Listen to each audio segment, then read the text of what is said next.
भैया light of कर दीजिए।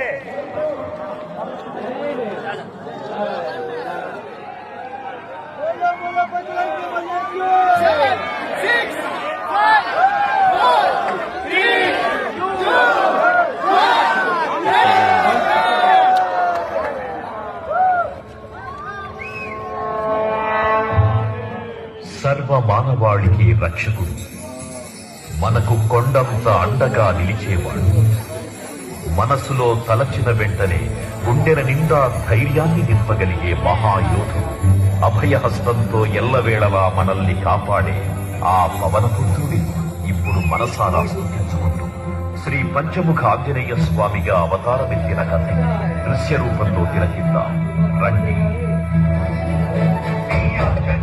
ప్రసన్నాంజనేయం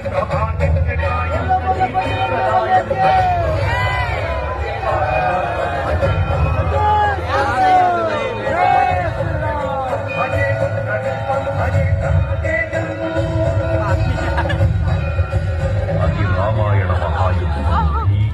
శ్రీరామచంద్రుని సారథ్యం వానర సైన్యంతో విజృంభిస్తూ లక్ష్మణస్వామి తనతో పోరాటం చేస్తున్న రావణుడి కుమారుడు ఇంద్రజిత్ తలని బాణంతో ఒక్క వేటుతో వేరు చేశాడు.